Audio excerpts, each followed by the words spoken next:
Estamos começando mais um episódio do Agora Futuro, esse podcast que é um oferecimento da On30, uma empresa de tecnologia voltada para o setor público e que pensa também o futuro do mesmo jeito que a gente gosta de pensar aqui nesse nosso papo, que hoje vai ser muito legal. Eu acho que vai ser um papo que vai explodir a nossa cabeça, porque eu estou recebendo aqui do meu ladinho para bater um papo, senhor Marcondes Farias. Tudo bem, meu irmão? Doutor Felipe, obrigado pelo convite. Que isso, aqui. Eu que agradeço, cara. Muito bacana estar aqui. Bom demais ter você aqui. Gente, o Marcondes, ele é... Eu brinquei com ele da última vez que a gente se encontrou num evento, que na verdade foi um evento que a gente se conheceu, Perfeito. um evento da Anfávia aqui em São Paulo, né? Um evento de carros. Olha só, para falar sobre coincidência. futuro. Só que, na verdade, ali naquele evento, muita gente se deu conta, quem ainda não tinha percebido, que os carros, eles meio que não são mais carros, né? Eles são grandes hardwares com sobre muitos rodas. softwares sobre rodas, né? E aí o Marcondes subiu no palco, fez uma apresentação genial. Eu falei, putz, eu preciso chamar esse cara para falar com a gente lá no Agora Futuro. Você é Innovation Hub Director na Microsoft Brasil. Olha que nome bonito. Falando em português, o que você faz? Vamos tentar traduzir isso de forma simples. Na verdade, é trazer inovação em casos práticos. Então, a gente olha esse mundo de tecnologia que a gente está vivendo, inteligência artificial, esse avanço, e traduzir isso de forma simples para os nossos clientes. Então, o meu papel é transformar a tecnologia em casos práticos. Basicamente, isso resume meu papel na Microsoft hoje. Tá, mas você tem noção do desafio que é isso, né? Rapaz... É difícil, hein? E eu acho que a dificuldade maior é a gente manter o ritmo de inovação, que todo dia simplesmente a gente tem uma novidade, a gente tem um avanço tecnológico. Como é que eu consigo manter esse ritmo de evolução e traduzir isso em forma simples para um público? Então, para um público que trabalha no RH, o público que trabalha em logística, em planejamento, em finanças, mas quem está lá na ponta também. Então, a gente tem que olhar que o cliente ou o consumidor desse tipo de tecnologia somos nós. Na prática, consumidores, clientes, mas quem está do outro lado provendo esses serviços vai fazer uso dessas tecnologias. O meu papel é simplificar. E, de novo, não tem nada de simples nisso. Exatamente. Não, é porque, na verdade, né, bom, essa é a bandeira que eu sempre defendi na comunicação desde sempre, né? Quando eu era repórter lá no Jornal Nacional ou na CNN mesmo, eu sempre pegava aqueles assuntos bem cascudos, assim. Cabeludos. E aí a gente tem que, fazer metáforas e tentar explicar de um jeito mais lúdico. Exato. E aí tem muita gente que pensa assim, mas aí você está subestimando a audiência. Não, muito pelo contrário, a gente está sendo... Se conectando com a audiência. Se conectando, porque ninguém é obrigado a saber de tudo, né, Marcondes? E a gente está no momento, inclusive, lá no evento da Anfávia que a gente participou, eu até brinquei, né? Só especialistas, Exato. CEOs das empresas, da indústria automotiva, altas lideranças. Eu falei, quem tem FOMO aí, que é o tal do Fear of Missing Out, né? Todo mundo levantou a mão. Eu tô com medo. Que é o medo de estar desatualizado e tal. Então, pra gente começar, cara, você que ocupa esse cargo tão importante de olhar de fato para o futuro dentro da Microsoft, como é que a gente faz para não pirar nesse momento que a gente está vivendo? Sabe que todo mundo pergunta exatamente isso. Primeiro, não ficar fora. Acho que as pessoas, e a gente também não foge de estar dentro desse contexto. Como que eu me mantenho 100% atualizado e saber que eu estou investindo, fazendo a aposta certa? Não dá para cravar que a gente está fazendo a aposta certa. O correto hoje é você testar absolutamente tudo, conhecer absolutamente tudo. Se a gente voltar no tempo há 4 anos atrás, a gente tinha uma grande novidade. Todo mundo falava sobre ChatGPT. Exato. Então, o que é o pulo do gato ali? Mas assim, 4 anos atrás, mais ou menos, né? Porque o ChatGPT é de novembro de 2022. É ontem, gente. Olha a nossa vida como virou de cabeça pra baixo, Eu tô falando cara. como se fosse no século passado. A gente Cara, tá falando de 2022, ontem. tá? Eu lembro quando eu anunciei a chegada do ChatGPT lá na CNN, no programa que eu tinha na época. Meu Deus, como é que o mundo virou de cabeça pra baixo, mano? Felipe, imagina o seguinte, por que foi esse salto de adoção, ou pelo menos tá na boca do povo? Acho que até é o segredo. Porque ele foi democrático. Então você tinha as pessoas comentando nas redes sociais, aquela caixinha mágica onde as perguntas eram inseridas e você tinha uma resposta humana. Então ali foi a quebra do paradigma. Se tornou simples falar de inteligência artificial sem necessariamente dizer que aquilo era inteligência artificial. Que tinha estatística por trás, que tinha modelos, que tinha treinamento, que tinha um Large Language Model, que é um grande modelo treinado para responder a próxima palavra. Foi simples. Acho que aí está o segredo desse grande avanço, ou a revolução que a gente pode falar, que foi ali em 2022, com a entrada do ChatGPT. Faz agora o paralelo para o que a gente está vivendo hoje, quase 4 anos depois. Absolutamente todos os dias a gente tem ou um novo modelo, ou uma evolução do novo modelo de inteligência artificial. Eu estava, há 6 meses atrás, falando sobre, poxa, como é que eu vou implantar essa solução dentro do Copilot, que é uma solução que a Microsoft tem, nas empresas. Agora, 6 meses depois, eu tenho que falar o seguinte, como é que agora eu aumento a adoção? Porque todo mundo tem a ferramenta. Pergunta, que curso que eu faço? Onde que eu vou me inscrever? Numa faculdade? Não existe. É o que mais perguntam para mim. Não e a minha existe. resposta é, cara, Use. use. Use. É exatamente isso. Olha que exemplo legal. Eu estava no Uber, em Curitiba, eu estava num evento em Curitiba. E no farol, ele fez o quê? Alterou ali o aplicativo, aproveitou ali os minutinhos que tinha no farol, e tinha um Claude rodando ali, ele está fazendo um treinamento de Claude, o motorista conhecendo o que era a ferramenta. Que legal. Então, se isso está na ponta, no dia a dia das pessoas, a gente acertou de alguma forma como indústria de tecnologia em permitir isso para as pessoas. E ele estava dando esse exemplo. Ele estava usando, Felipe. Então, a gente não tem que ter esse medo. O que a gente tem que ter, na verdade, curiosidade. E testar. E aí a gente falou aqui até antes do início dessa conversa, a gente nivela todo mundo para cima. Exato. Então, quem não tem tanto conhecimento, ele vai ter conhecimento através da própria inteligência artificial. Eu não sei de tudo. Mesmo um diretor de inovação, eu tenho que utilizar esse ferramental para entender o seguinte, poxa, como é que eu vou me preparar para essa conversa que eu vou ter com o Super Felipe? Quais são as perguntas que ele provavelmente vai fazer para mim? Como é que eu vou ajudar a ter esse diálogo melhor? Ela me ajudou ontem à noite. Então, pode parecer pequeno, mas isso causa toda a diferença, Não, com certeza. porque a minha vida hoje eu não conseguiria viver sem esse tipo de uso de tecnologia. E acho que você também é uma testemunha disso. Não, com certeza. Hoje, a gente acabou de falar, né? Poxa, o ChatGPT é do fim de 2022. Do fim de 2022. Então, na prática, e naquela época ainda, ele dava respostas com um atraso de meses, lembra? Né? As informações não estavam atualizadas. O banco de dados, né, do ChatGPT era super, não super, mas assim, tinha uns meses ali de gap de desatualização. E aí depois que a gente foi entendendo, usando e tal, e a gente é early adopter, né? Você já começa imediatamente ali tentar entender o que está acontecendo e tal, extrair o melhor. Acordamos hoje num mundo que parece que a gente usa aí há 20 anos, há 30 anos. É loucura. E aí o que eu fico me perguntando, Marcondes, é o quanto as pessoas aí, desde o setor público, quando a gente fala em tecnologia, eu acho que principalmente setor público, principalmente, né, porque o desafio ali é muito grande, porque a gente sabe que é muito mais moroso. Você precisa abrir um bid ali público, fazer uma licitação, saber as empresas que vêm, tentar entender quais são as tecnologias que estão à disposição, e às vezes no setor público isso demora tanto. Quando o negócio está pronto, a tecnologia que está em discussão ali já está desatualizada. Já apareceram outras plataformas. O ritmo tá absurdamente acelerado, né? Existe vacina para isso ou você acha que, como qualquer outra grande tecnologia que aparece, você tem esse momento maluco de aceleração e daqui a pouco as coisas vão entrar em velocidade de cruzeiro? Aqui está um paradigma que está se mudando. A gente lá atrás, em 2022, a gente começou a enxergar isso como uma nova ferramenta. Poxa, surgiu uma nova ferramenta e eu tenho que utilizar. Então também tem um primeiro momento que não é tão eficiente, que são as pessoas desesperadamente querendo dizer, eu também estou utilizando inteligência artificial, sem saber necessariamente por quê e para quê. Hoje está mais claro, inteligência artificial não é mais uma ferramenta. Então, primeira disruptura que vai afeta setor público, setor privado, todos igualmente. É um novo paradigma de trabalho, como sociedade. Ou seja, virou infraestrutura básica. Infraestrutura básica. Então, se eu penso que isso afeta a sociedade como um todo, vai necessariamente afetar o setor público, a administração pública e os munícipes, que são aqueles que estão utilizando esses serviços públicos. Então, você tem uma ideia de que eu, como provedor de tecnologia, eu não estou mais preocupado em criar um novo modelo a cada momento. Porque os modelos, o que é um grande modelo? É o quê? Um algoritmo que foi treinado usando dados passados. Pegar um livro. O que está escrito aqui nesse livro? Eu aprender muito com aquele livro e ser capaz de gerar um novo conteúdo baseado nisso. Não tem segredo. É estatística. Qual que é a próxima palavra? E aí eu treino esses grandes modelos, todo dia vai surgir um. E é por causa disso que vira commodity. Então, 4 anos, ou quase 4 anos depois, isso já não é mais novidade. O diferencial, que parecia ser, vou gerar um novo GPT, eu vou criar um novo Claude, isso não existe mais. O diferencial está dentro. Então, para um município, ele tem seus cidadãos, ele tem os dados daquele município, de todas as pessoas. Mas o que a gente está fazendo com isso? Da mesma forma que uma empresa tem processos, tem bancos de dados de anos e está parado.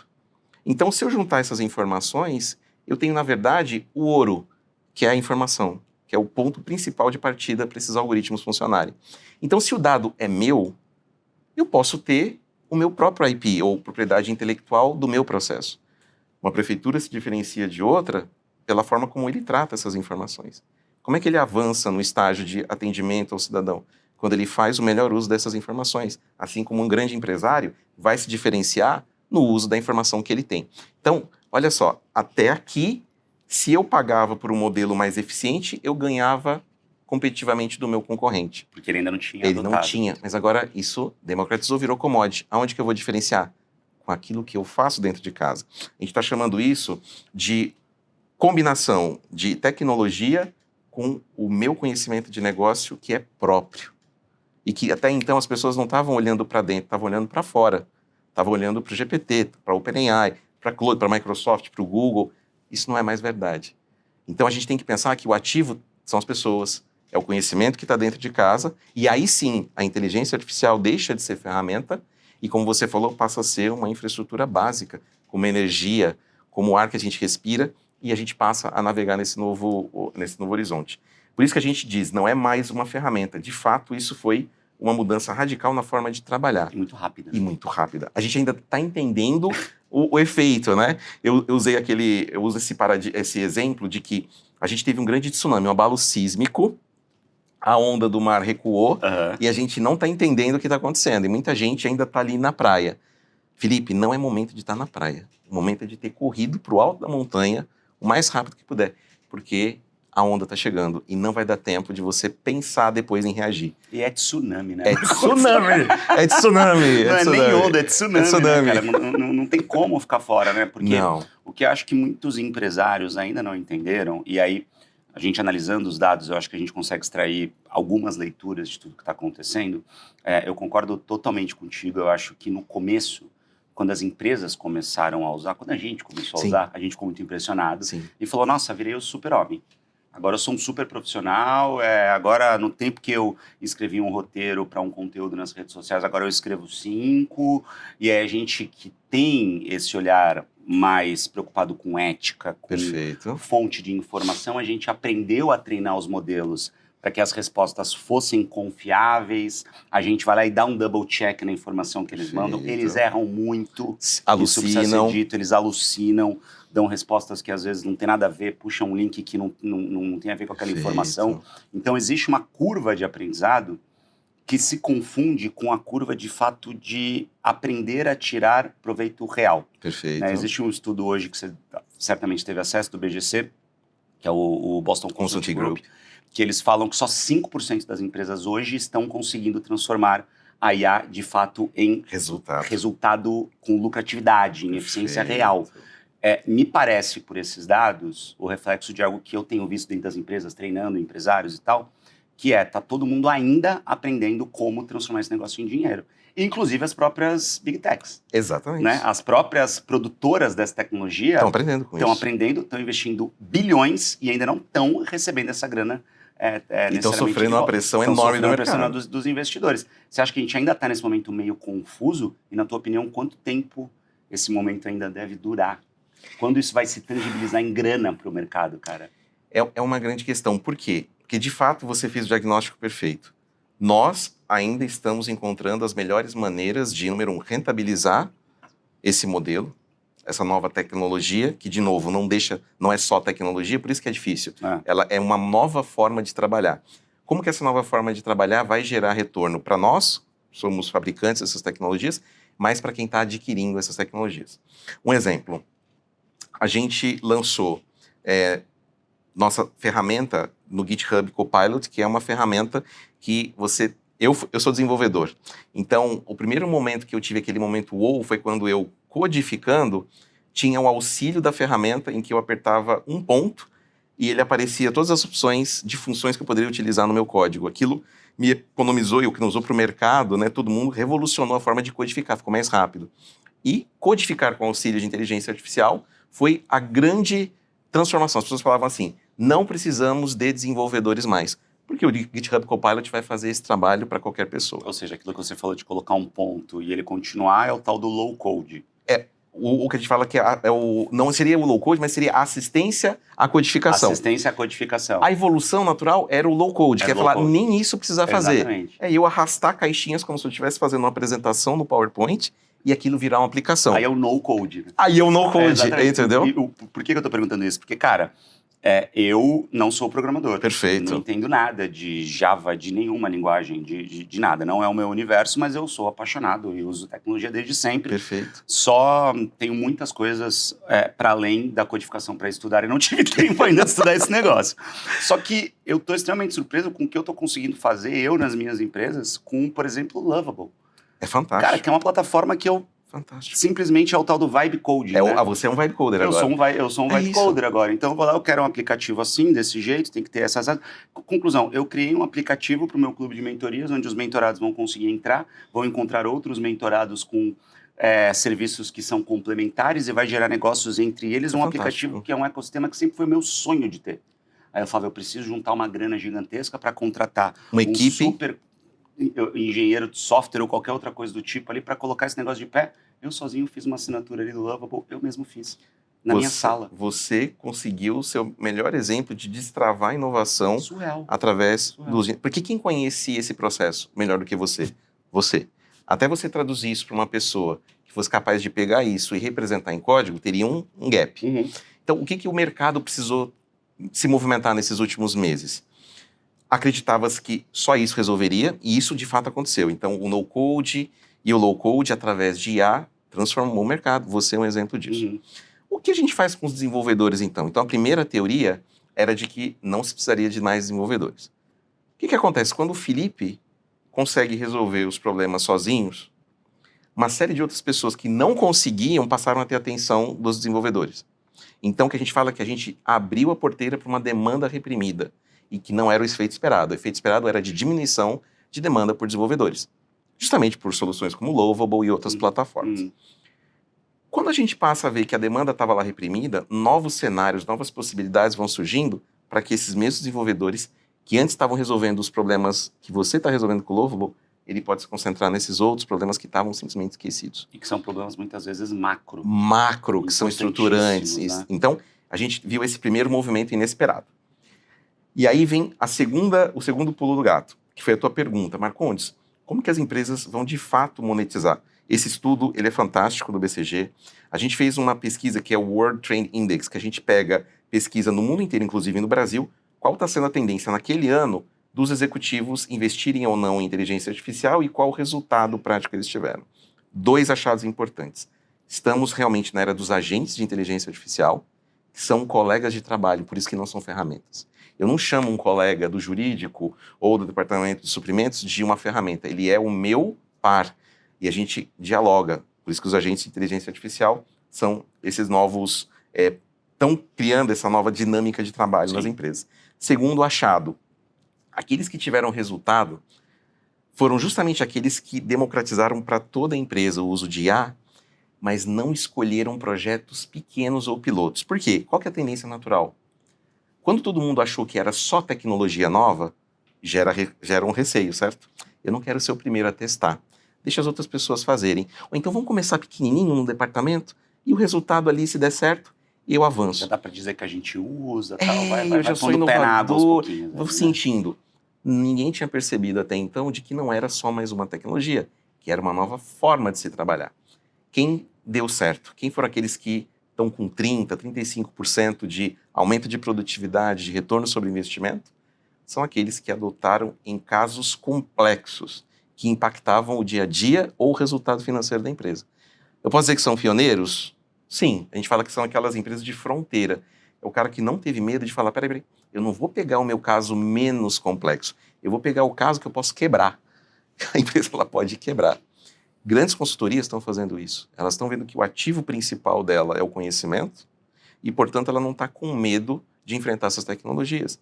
Exemplo, eu por 2 anos trabalhei como presidente do Comitê de Inteligência Artificial do IAB, que é o International Advertising Bureau, que é um grupo, uma organização sem fins lucrativos, que trabalha com publicitários. Uhum. Então você imagina uma agência de publicidade, que por anos tinham pessoas do criativo, que faziam briefing de campanha, tinham desenhistas que dominavam Photoshop, que dominavam ferramentas de editoração de vídeo, e que do dia para a noite perceberam que com uma ferramenta eles poderiam ser substituídos.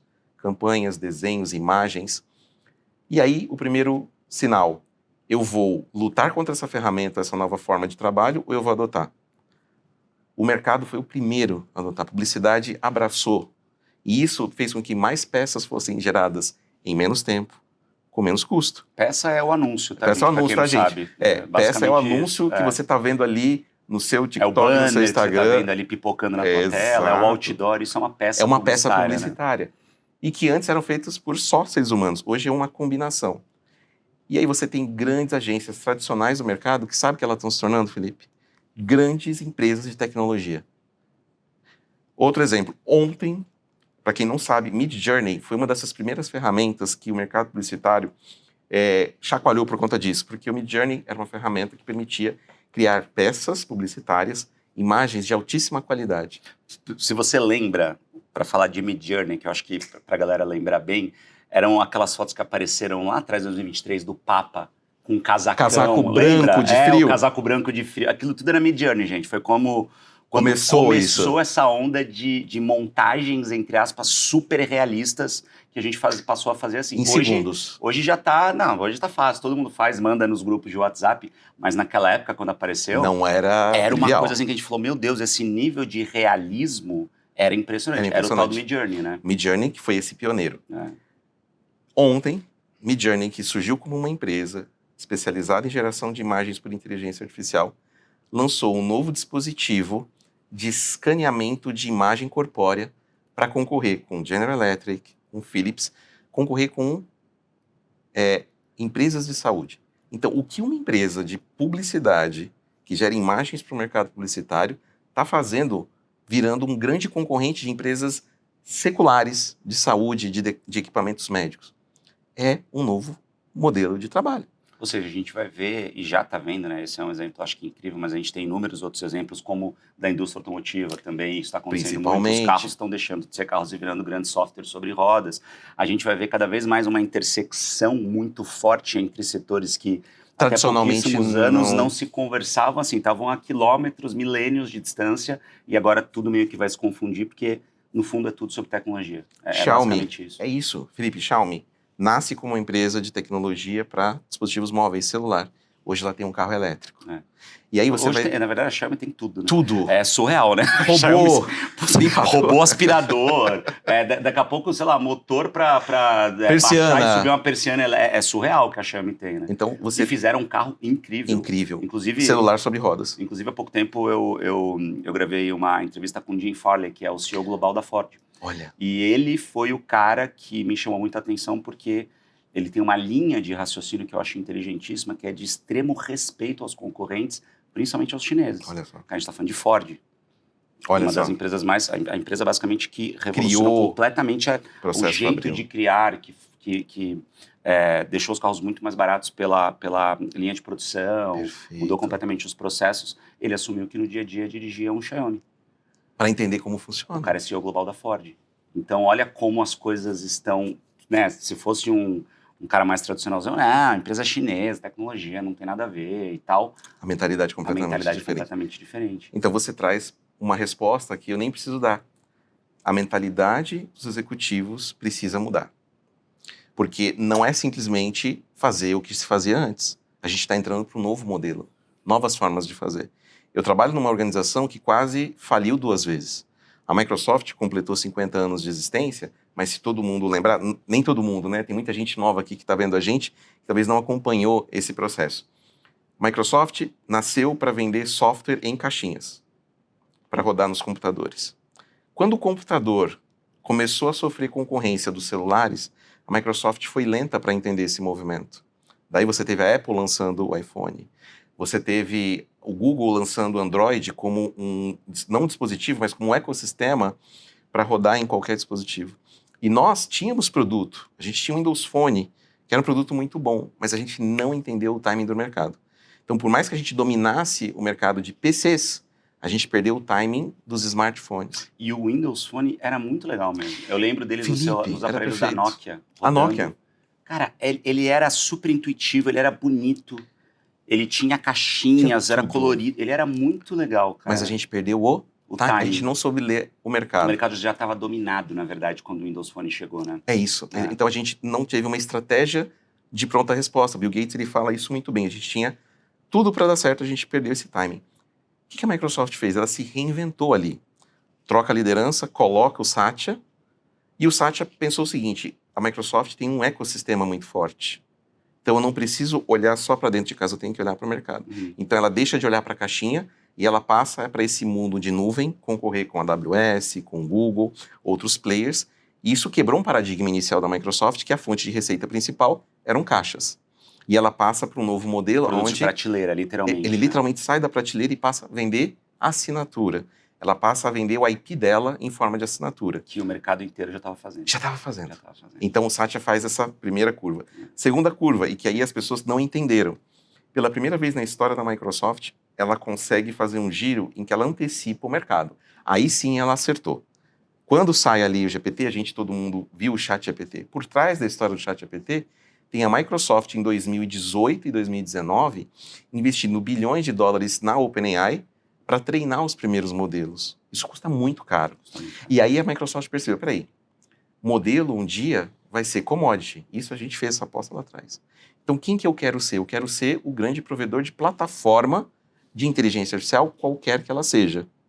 Então muita gente achou arriscado, falou, não, mas por que a Microsoft está fazendo isso? Está botando bilhões de dólares numa startup. Que até então a OpenAI, vamos lembrar, não era nada. Ninguém conhecia, ninguém nunca tinha ouvido falar de fora da nossa bolha de tecnologia. Né? Eu fico me perguntando o que o Satya viu, não é à toa que ele é um grande líder, né? Um visionário.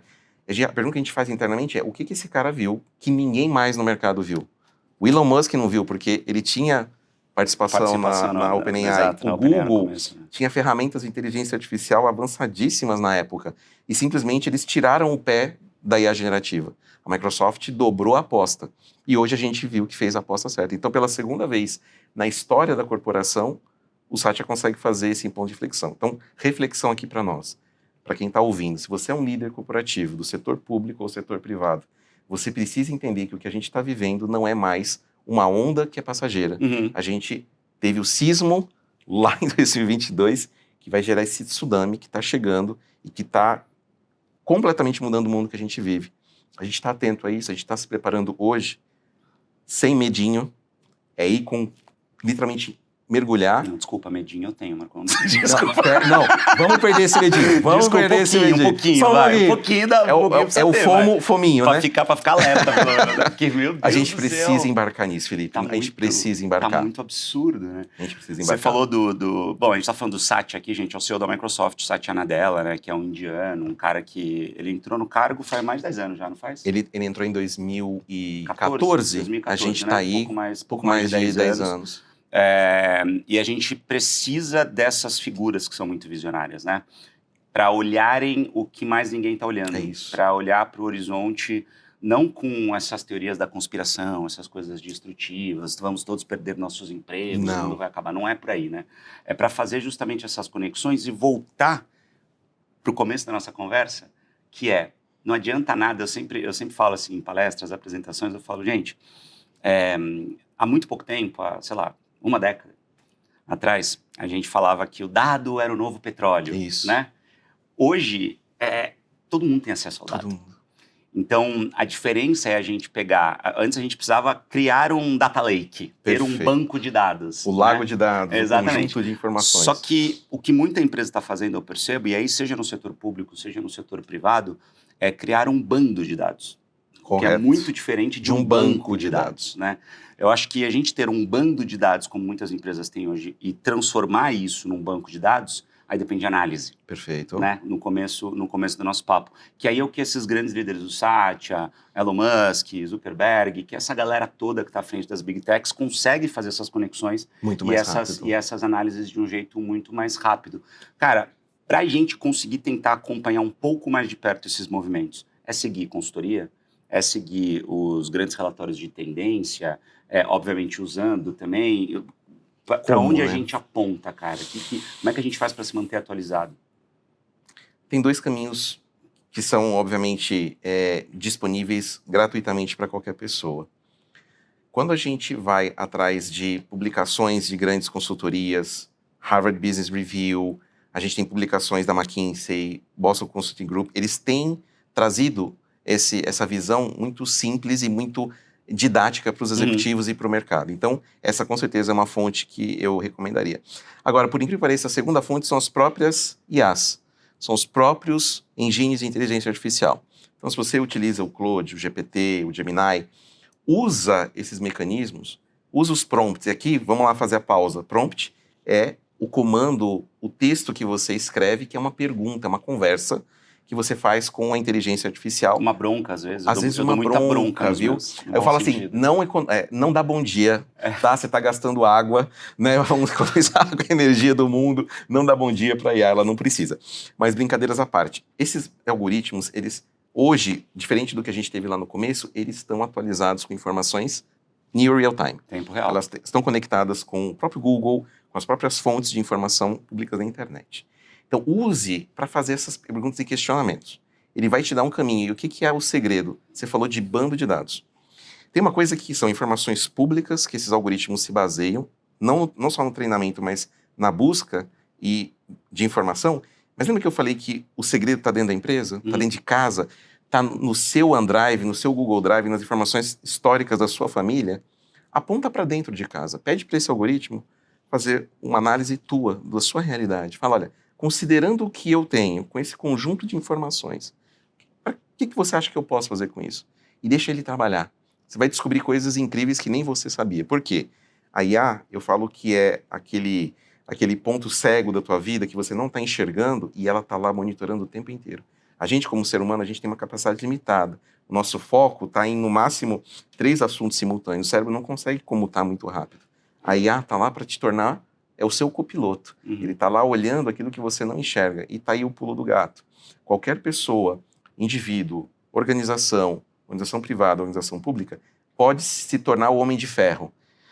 Pausa poética aqui. Para quem acompanha a Marvel, os heróis da Marvel, eu adoro. O Homem de Ferro, que é um personagem milionário, que tem dinheiro, ele não nasceu um super-herói. Ele não tem mutação genética, ele não tinha qualquer propensão para se tornar um super-herói. Ele tinha o quê? A inteligência necessária para montar um grande sistema de inteligência artificial, o Jarvis. Jarvis, que é a Alexa dele. Alexa dele, e que ele tem as ferramentas e aquilo é o copiloto dele, é o que olha as coisas. Então, todo mundo aqui pode ser um super-homem ou uma super-mulher. Basta usar esses mecanismos. Então, usar as fontes de consultoria tão públicas, eles estão olhando essas tendências e compartilhando toda semana.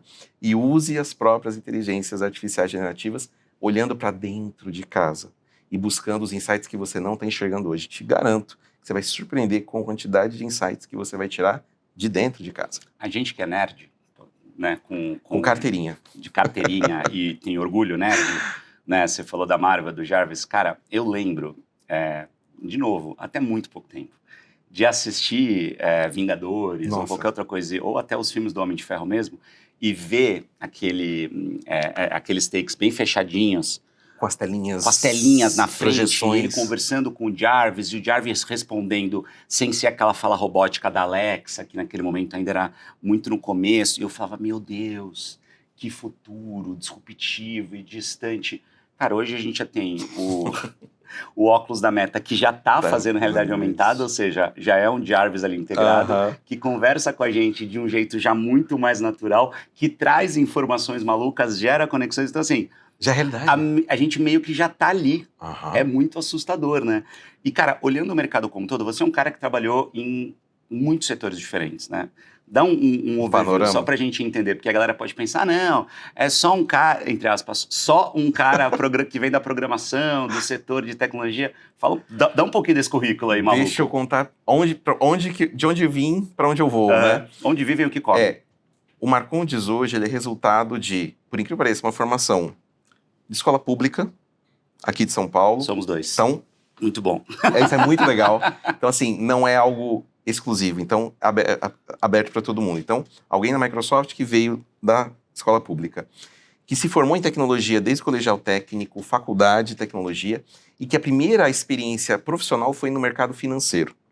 E para mim isso fez toda a diferença, que é um mercado extremamente competitivo, ágil e que cobra bastante resultado rápido, né? Então, o investimento em tecnologia era muito grande. Então, eu começo minha carreira na Bolsa de Mercadorias aqui de São Paulo. Então, o mercado financeiro está na minha veia desde então. Ainda era BMF. Era época, BMF, olha que legal. É. E aí, eu não sabia o que era o mercado futuro, o que era um derivativo, e eu tive que entender na prática o que era esse mercado. Derivativo basicamente é ação, tá, gente? Você vai falar, comprei O ação. que é esse diabo desse derivativo? É isso, é um ativo que a gente compra dentro da Bolsa.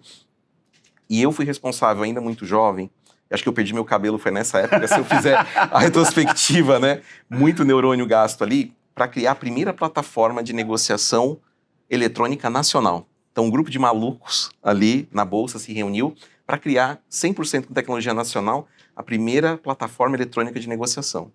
E para mim mudou a minha vida, né? Então sou muito grato nesse período do meu trabalho na BMF. Que foi basicamente a mudança do pregão físico, Prov... daquela loucura que vocês veem do em filme, grito, gente, a galera gritando, compra não sei o quê, compra, telefone, não sei o quê. Eu peguei um pouquinho disso, né? Isso era incrível. Aliás, eu tenho um pouco de saudosismo dessa época. Quando eu era estagiário na TV Globo, em 2005, ainda era o finzinho ali. Finzinho do pregão. Eu acho que a BMF já estava 100% eletrônica em 2005, e mas a Bovespa estava migrando para... um pouquinho ali ainda. E aquilo foi uma experiência de vida.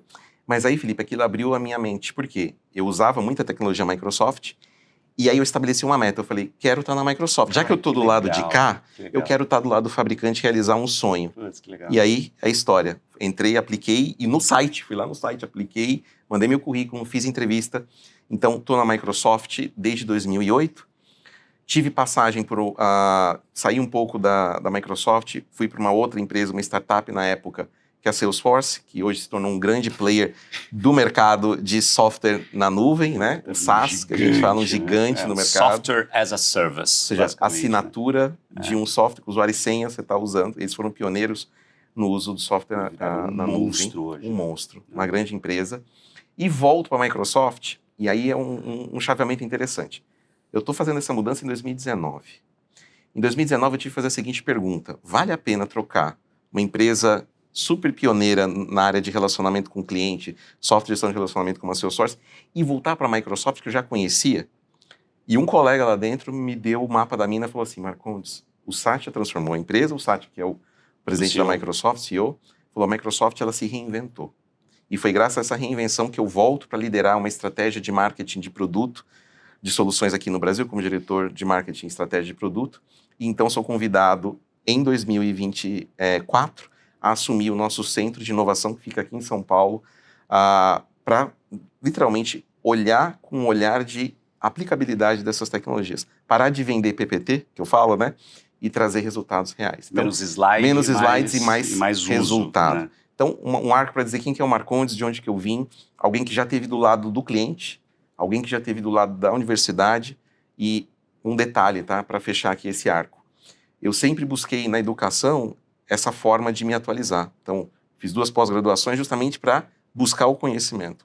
Hoje, eu fico imaginando alguém que está se formando, que não tem a minha experiência ou a sua experiência ou a nossa experiência conjunta. O que essa nova geração espera do uso de inteligência artificial? Aí aqui vem um dilema, tá? Que eu não tenho resposta. Mas fica aqui como provocação para a gente. As novas gerações, a gente não pode privar elas das experiências erradas, dos erros e acertos que a gente teve ao longo do tempo. E permitir que elas criem a sua casca e eles tenham o seu processo de maturação. Ou seja, permitir que eles errem. Eles têm que errar. E a inteligência artificial foi feita para não errar. Então, o que tem que ser essa provocação daqui para frente? Como que a gente vai incentivar erros, experiências humanas que vão capacitar essa nova geração a manipular esses algoritmos, essas ferramentas de uma melhor maneira? Porque senão a gente vai ter privado essas pessoas de experiências que nos tornaram quem nós somos hoje. Sim. A gente só faz esse uso consciente da inteligência artificial, uso responsável, o uso de julgar um conteúdo se ele é bom ou não, porque a gente viveu a era da não inteligência artificial. Quantos anos você tem, Marcondes? Eu tenho 44. A gente é mais ou menos da mesma geração, eu tenho 41.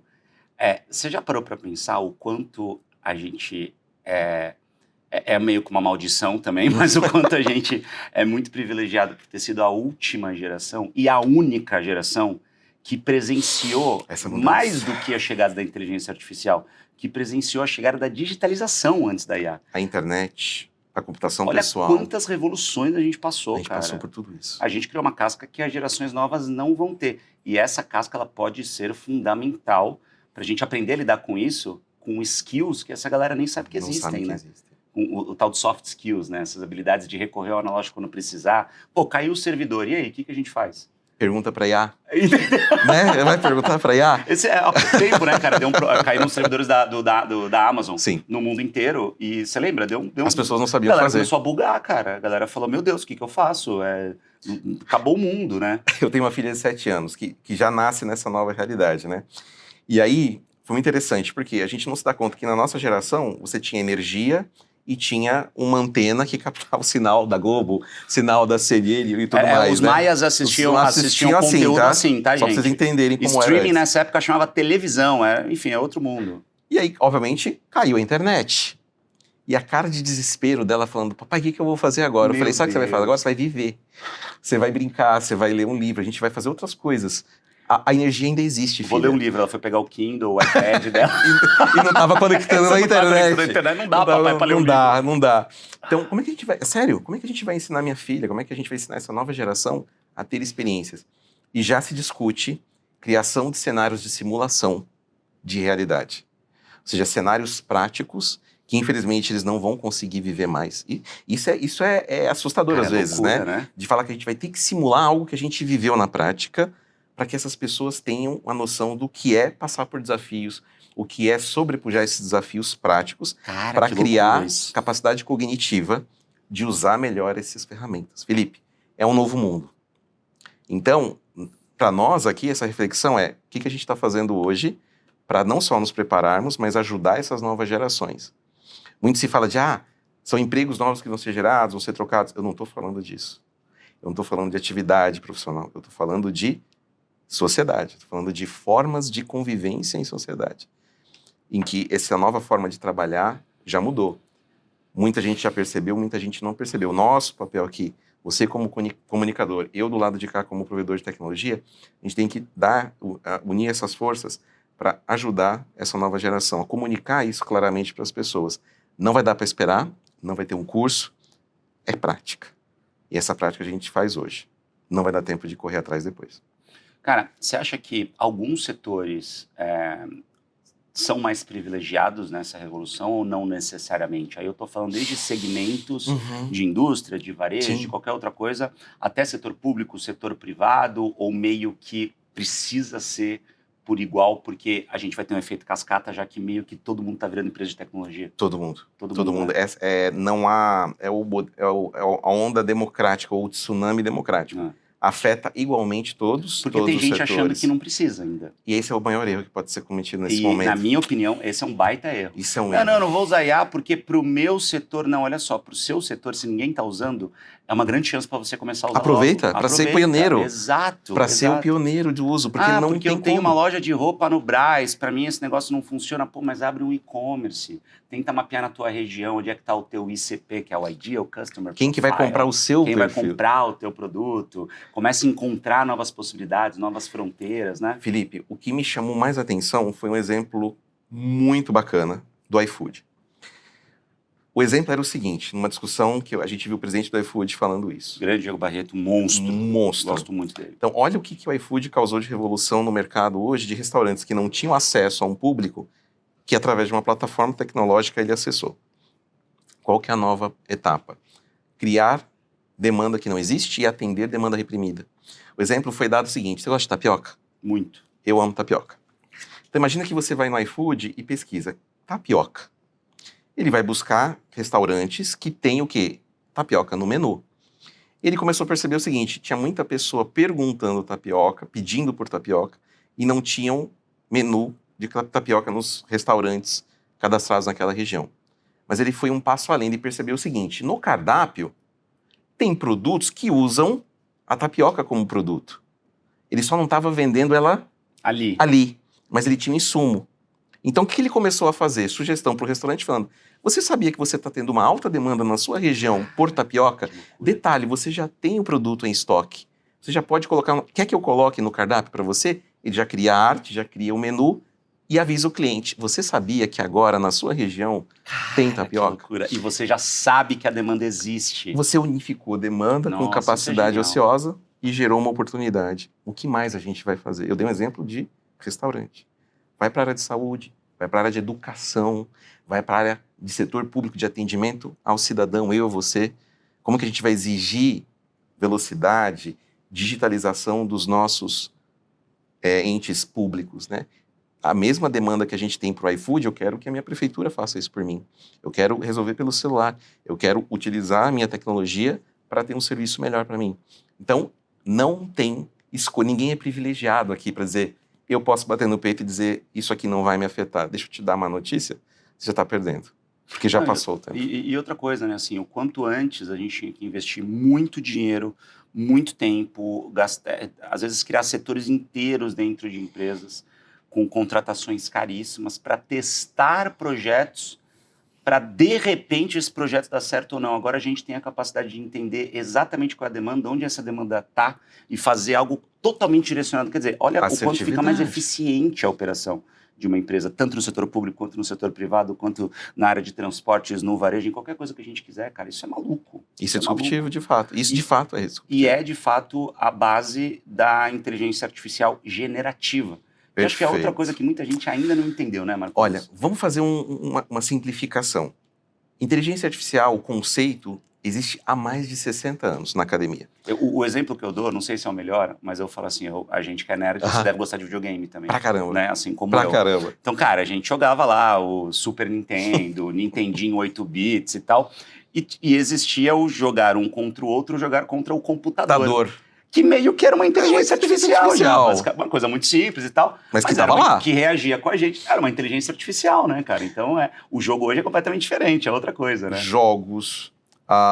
Se a gente for lembrar das nossas primeiras experiências em tomar uma multa que você não estava esperando, que você achava que não ia ter um guardinha ali para tirar a multa, mas tinha um radar eletrônico, Exato. Ele fez OCR. Para quem não sabe, OCR é o reconhecimento de imagem. Revolução hoje, por exemplo, de você ter um scanner que você coloca um livro, ele lê as letrinhas e transforma aquele livro em ativo digital. A gente já meio que está usando essas coisas como a gente deu por, isso aqui já existe, isso é inteligência artificial. Então isso já existe há muito tempo. Mas aquilo era muito restrito a um pequeno grupo de pessoas, a pessoas da área de estatística, matemática, computação, e era um papo de nerd. O que é IA generativa, pessoal? É a capacidade do algoritmo gerar conteúdo sem você ter que inserir comandos. Então, quando eu estou falando com você, a próxima palavra, o meu cérebro aqui, baseado em todo o meu histórico de aprendizado desde a infância, ele, em milésimos de segundo, ele produz a próxima palavra. Quase que automaticamente. Automaticamente, a gente não percebe, mas a gente está parando para pensar no que vai falar.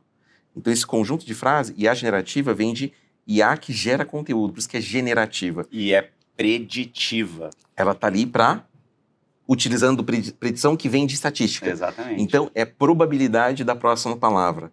Mas não se para ali em próxima palavra, de falar, eu sou o Marcondes. Então, existe uma grande probabilidade de eu sou o Marcondes. Estou com o... Aí, se você pensar, eu estou aqui no estúdio com o Felipe. Então, ele vai completando a palavrinha para a gente. Isso é feito pela IA. Onde que isso se tornou legal? Porque você gera conteúdo de texto, de imagem, de vídeo e de áudio. Ele é multimodal. A mesma lógica. Qual que é a próxima cena? Qual que é o detalhe do cabelo do Felipe? O próximo pixel. Pixel que eu vou gerar na imagem. É o mesmo princípio. Esse que foi o pulo do gato. Mas a gente só chegou no nível que chegou porque o conceito já existia. A gente só não conseguia colocar na prática. Não tinha computador suficiente ou capacidade computacional para tornar essa ideia teórica em realidade. Daí você vê que foi um encadeamento de revoluções. A gente só deu o pulo tecnológico graças à nuvem. Nuvem, conjunto de computadores, tá? Não é nuvem do céu, nuvem de computadores interconectados que viram um grande cérebro, né? Um grande computador mundial que não tem limites. E foi através disso que a gente pôde treinar esses modelos. E aí, parênteses, você falou de jogo. Jensen Huang, que é um dos fundadores e presidente hoje da NVIDIA, ele criou um chip para tornar os jogos mais realistas, melhores. chama GPU, Graphical Processing Unit. Que é placa de vídeo. Placa de vídeo, gente. Para você que é gamer placa que tá aí, você sabe o que eu tô falando. É isso. E a placa de vídeo, ela foi feita para isso, para processar gráficos melhores. Porque ele usa o quê? Um modelo de álgebra linear. Gente, voltando aí para aquilo que a gente não queria fazer e odiava matéria na escola, de vetores e multiplicação de matriz, aquela coisa maluca. Pois é, quem era o melhor aluno nisso está ganhando milhões. Tá melhor que a gente. Tá melhor que a gente. Mas o Jensen Huang cria um chip para videogame e hoje ele movimenta a economia mundial de inteligência artificial. Ele atirou no que viu e acertou no que não viu. Exato. Então você está vendo o encadeamento que a gente está vivendo, como você falou, a fronteira do tempo, em que a gente trouxe o histórico da internet, que permitiu que a gente estivesse aqui, a computação pessoal que chegou aqui, a mobilidade para a gente chegar aqui e computação em nuvem. Você junta tudo isso e traz a revolução da IA generativa, que não tem fim. Cara, para a gente já encaminhando para o fim, porque o papo é bom, se deixar a gente vai ficar aqui 5 horas conversando fácil, né? Mas para a gente já encaminhando, você tocou num ponto que eu acho que é fundamental, que é o processamento de todas essas informações, né? E aí eu acho importante também até para os empresários entenderem esse momento que a gente está, porque a grande discussão hoje, eu acho que não é mais sobre o processamento em si, né? Mas como é que a gente vai alimentar tudo isso, né? Eu acho que a gente tem um problema, isso é fato, os números mostram que a gente tem um problema global hoje, um desafio monstruoso de energia. Perfeito. Né? Porque o processamento ficou muito rápido, esse processamento, ele gera aquecimento. Muito calor. Muito calor, né? Porque a gente tem muita coisa ali dentro dos chips, cada vez menores, com cada vez mais velocidade, isso frita muitas vezes. A gente precisa resfriar, a gente precisa alimentar, e tudo isso gasta muita energia. A gente hoje tem o privilégio de estar num país que tem uma das matrizes mais limpas do mundo, ou seja, se a gente comparar com a China, por exemplo, que queima óleo, queima carvão pra caramba, para poder gerar energia, a gente está gerando energia a partir de água caindo nas grandes hidrelétricas que a gente tem no país. Tem uma parte ali da nossa matriz que ainda é suja, quando a gente precisa ligar as termoelétricas para queimar óleo no momento ali de muita demanda e tal, mas majoritariamente a gente é um dos países que tem a matriz mais limpa do mundo, né? Com certeza. A nossa energia ela é limpa, ela não agride tanto o meio ambiente quanto outros grandes países. Isso é um diferencial competitivo importante nessa guerra para a gente, quer dizer, já que a gente não é um grande produtor de inteligência e de tecnologia de fato, já que a gente não tem um grande modelo de linguagem brasileiro, a gente pode sair na dianteira para ajudar a resolver essa questão energética, ou a demanda é muito maior do que a gente pode ajudar? Como é que você vê esse futuro, estrategicamente? Estrategicamente, o Brasil é a aposta dos grandes players. Microsoft não está sozinha. A gente está investindo mais de 14 bilhões de reais. Só no Brasil? Só no Brasil? Só no Brasil. Caramba! 14 bi, Felipe. Loucura. Em infraestrutura de inteligência artificial. E a preocupação que a gente tem é justamente essa. Como é que a gente mantém o ritmo de evolução que é necessário, lidando com uma restrição de energia, como você falou, e não gerando footprint de carbono. Olha a equação que a gente tem que fazer. Não impedir... Footprint de carbono, a gente basicamente agredindo o ambiente. Agredindo o meio ambiente, tá? Gerar Jogando fumaça pro teto. Consumindo água exacerbativa, de forma exacerbada, contaminando rios e tudo mais. A gente tem que não fazer isso. E o compromisso, por exemplo, que a Microsoft tem é justamente esse. Então, o que ela olhou para o Brasil? Ela olhou e falou, caramba, olha a oportunidade. Energia limpa, em sua grande maioria. Um país com sol, então cogeração de energia, ela é fundamental. Então, as escolhas estratégicas que a gente fez na compra de espaço para a construção dos data centers foi feita pensando nisso. Olha só, onde que a gente olha para o futuro? Empresas de energia ou profissionais, até profissionais, engenheiros elétricos, pessoas que achavam que, não, vou ter que mudar de área, estão sendo disputados à tapa, engenheiros elétricos, eletricistas, com experiência em montagem de data centers. Eles são esses grandes profissionais do futuro. Onde que está o nosso desafio? É conseguir criar as condições necessárias para que a gente faça esses investimentos gerarem retorno mais rápido, ou seja, criar programas de incentivo, e a gente tem visto esse movimento dentro do setor público nesse sentido. Tem uma coisa interessante, a IA que a gente produz nesses data centers, ela mesma está gerando novos estudos para otimizar ela mesma, para que ela agrida menos o ambiente. Quer ver um dado interessante? A gente treinou um algoritmo dentro dos data centers da Microsoft para gerar uma nova molécula que fosse capaz de gerar um líquido de resfriamento para que eu usasse menos água. Porque em casa a gente tem lá um cooler no computador, no PC, tem lá um ventiladorzinho. Ali. Os data centers são resfriados por líquido. Né? São mais eficientes. E só um parênteses, já existem discussões até de data centers subaquáticos. Dentro do oceano, para justamente trabalhar com mais eficiência. Trabalhar com mais eficiência, né? Isso é real. Ou a gente está testando até envio de data center para o espaço, né? Para utilizar a capacidade lá. Mas, na prática, a gente hoje consegue, na mesma infraestrutura física, no mesmo metro quadrado, hoje a gente consegue consumir até 10 vezes menos energia, 10 vezes menos água, graças a essas evoluções tecnológicas de líquido de resfriamento. E quem gerou essa revolução? A própria IA. Cara, que loucura. Então, assim, a resposta para a tua questão é fundamental. O Brasil, hoje, ele é a bola da vez, sim, no uso de energia limpa e de fato, de talentos. Pra você ter uma ideia, e é um cara incrível, tá? Que eu falo aqui, quem quiser conhecer, que é o Marcos Fontoura. Ele foi um engenheiro respeitadíssimo dentro da Microsoft, que foi responsável por parte dessa grande revolução que a gente está vivendo. Ele saiu recentemente da Microsoft e ele foi contratado pela Anthropic. Essa semana ele anunciou. Anthropic do Claude. Do Claude, tá? O dono do Cláudio, né? O famoso Cláudio. O famoso Claudinho. Claudinho é um brasileiro hoje, brazuca, que está lá, responsável por ajudar a revolução. Ajudou a Microsoft e hoje está na Anthropic ajudando a revolução. Então, tem muito talento aqui dentro de casa. Então, conectando as duas pontas, sim, a gente não só tem matriz de energia limpa, capacidade. Acho que os investimentos no setor público tendem a melhorar e convido muito para que essa discussão seja alavancada, para que a gente não perca o timing, tá? Porque é uma janela de oportunidade que o Brasil não pode perder. E investir nos talentos. Como eu falei, tem profissional sendo disputado a tapa, a gente tem disputado a tapa profissional para rodar esses nossos data centers e essa demanda vai aumentar. Então, se você está aqui olhando para o futuro, está no Brasil, se prepare, porque você pode ser esse profissional que vai ajudar a gente a destravar esses investimentos. A gente precisa disso. E atualmente a gente já tem um déficit de mais de 500 mil profissionais, ou seja... Só hoje. Está faltando mais de 500 mil de profissionais. Se a gente tivesse a mais, estariam contratados no mercado. Né? Então, hoje. O momento é bom, né? O momento é excelente, Felipe. Meu irmão, obrigado. Pô, Puxa vida, cara. Que papo absurdamente legal, cara. A gente vai ter que voltar. A gente vai ter que voltar. Vou visitar vocês lá no Hub, tá? Por favor. Mesmo, de verdade. Até você porque vocês estão muito próximos do meu escritório, ali na Zona Sul de São Paulo.